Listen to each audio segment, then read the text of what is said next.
The 2022 budget has arrived in Canada. Are there some cool things in there for housing? Yes, there definitely are. Let's go through them. One of the best ways to make sure our economy comes back strong is by investing in the right things for Canadians, to grow the economy, to support green jobs, to support Canadians on housing.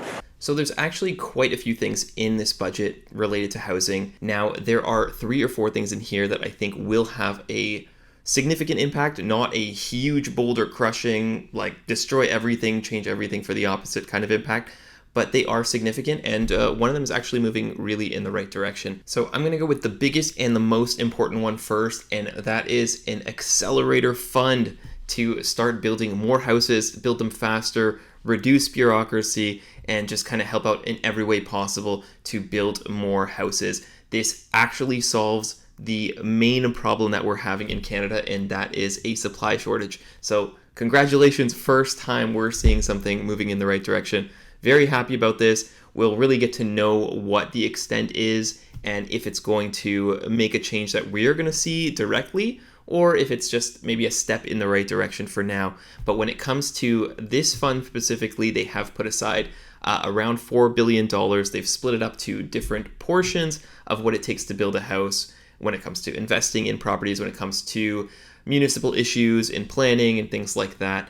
But this is supposed to, according to them, increase the rate of building by 2 times. So double the amount of houses that are produced within the next 5 or 10 years. This is the answer to the problem that we're facing with a housing shortage.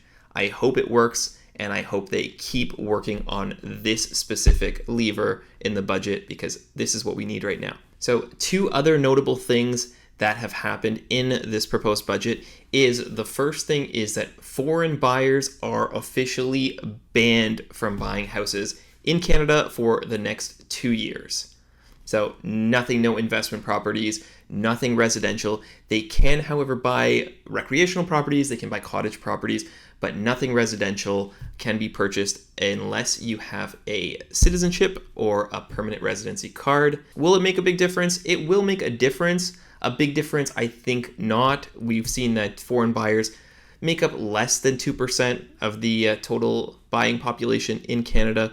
Sometimes even less than that, closer to 1%. So it's not a ton of people, but it does make a difference. So another thing that will also have an impact is kind of going after flippers or people who are making these investments in homes and then flipping them within a certain time frame. So anything that is purchased within a period of a year, purchased and sold within 12 months, is now going to be taxed as business income.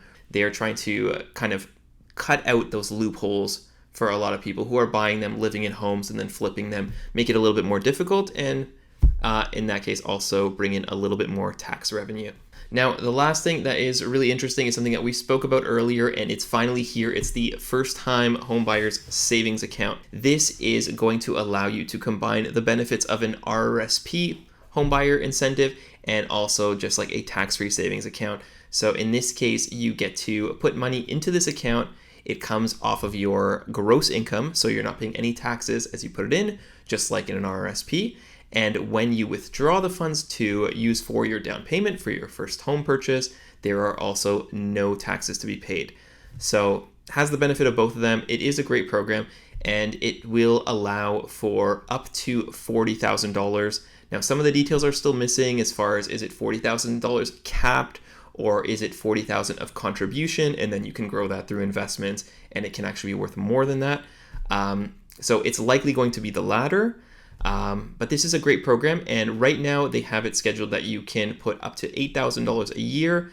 Things could change as things get developed, but $8,000 contribution per year up to $40,000. So it would take you a few years to max that out, but it's a great program. It will help. Will it lower prices? I don't see any reason why that would lower prices. It would probably increase prices a little bit, but what it does do is it helps first-time buyers and people who are looking to purchase a home, helps give them a little bit of a tax break when they're saving up their down payment, which is very significant with the price of homes today. Now, this isn't everything that's in the budget. There are a couple of other things, but they're just a little bit smaller, so they're not going to have as major of an impact. Like, they are going to double the first-time homebuyer tax credit. This tax credit is applied when you purchase your first home and you get it back at tax season. It's worth roughly around $750 at a maximum. They are going to double it, so you're up to about $1,500. And they are also going to make some changes for affordable housing. But there is one more thing that they are planning to do, which has not been finalized yet. So they're still working out all the details and figuring out what the exact framework is. But they are going to be looking at the current purchasing process of buying a home in Canada.